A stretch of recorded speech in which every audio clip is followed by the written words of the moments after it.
Hello. Hi. Hey. We're here today. Bye-bye. Just walked in. All right, so today's lesson was on feelings and emotions. Right. Really cute. I think you're getting more and more comfortable in the class and with the class and in front of the class, and I think that's really exciting. It's fun. Kids are great. fun. Yeah, good. Okay, so let's see. What are we going to do? Go through the elements here? Yeah. Okay. Let's see. Valuing students. So definitely you tied in those core values, which is the premise of our school. So it's absolutely fabulous. And focusing in on the public and private virtue, because we haven't really done all of them yet. So that was a perfect one that tied into treating others with respect at all times, whether people are watching or not. So that was absolutely wonderful. And let's see, differentiated instruction. I think that doing different things is great. I think when you're talking to them and then you're reading to them and you have them turn to go to the board and then you have them go to their seats, always keeping them kind of doing different things and differentiating even just you is a good teaching tactic. What we didn't see in the video is what you did for differentiating instruction for the games that we're going to play the following day, tomorrow, for choosing time. And so we'll have all the cards that you made and laminated and everything are perfect to help, because some scholars will be ready to play that match game with words. Some will be ready to play the match game with just the pictures, and that was perfect what you did to differentiate that for different learners.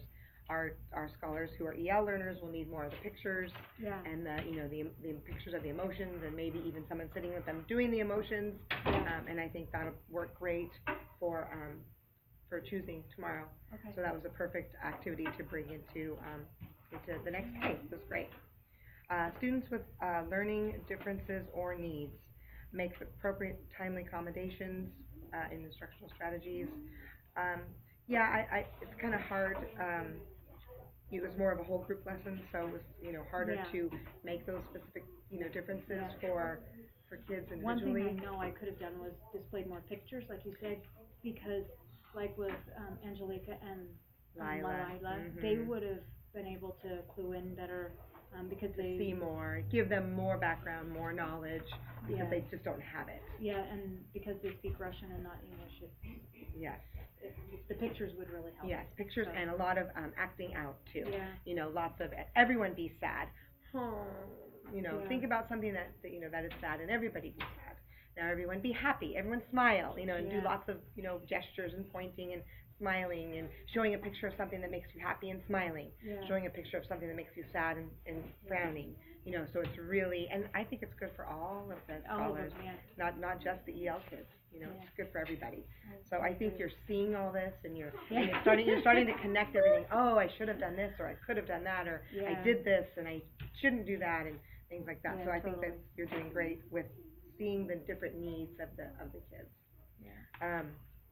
Multiple perspectives. Let's see. Obviously, you are always tying in everything you're doing, in the books you're reading, and everything, all your lessons. You're tying in those 10 core values and respect and understanding.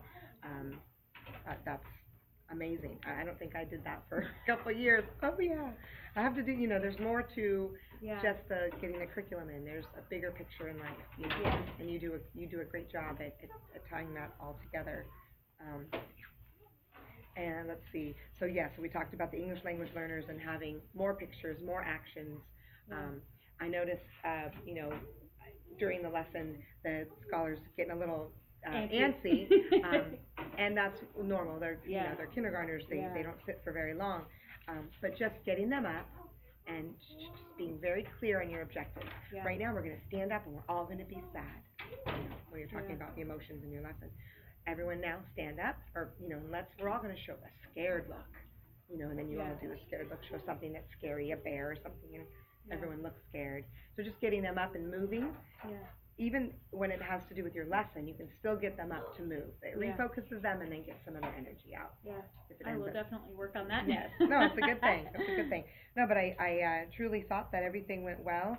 I thought I loved how you tied in the maps. And bringing in Australia, and where are we, and where's Australia, and someone come up and find it, and that was great. The kids were just mesmerized. And having couple of the kids were, I thought your response to Amaya's question was great when she asked, why did they say, you know, he had a very, no good, very bad day over and over. And you kind of thought, and I thought, I wonder what she's going to say. And you thought, well, what do you think? And then it turned into this really great, this little discussion. So that was amazing because it's more than just, you know, feeding them information. Yeah. It's getting them to think. Yeah. And that's exactly what you did. Anytime that you feel that the kids are talking too much or wiggly, have them stand up. Have them turn to their neighbor. Pair share. Yeah. You know, turn and talk to your neighbor. What kind of feelings did you have this morning? And share that. Turn to someone else. What kind of feelings, you know, you're having right now, just to get them involved. I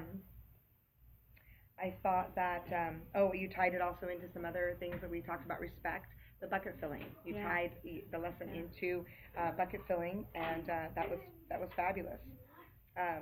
You know, having touch your nose if you're doing this, you know, touch your head if you like that or don't like that or have seen this book or whatever. It's great. It gets them moving. It gets them, you know, paying attention. I like how you put their thinking caps on to refocus them. That was fabulous.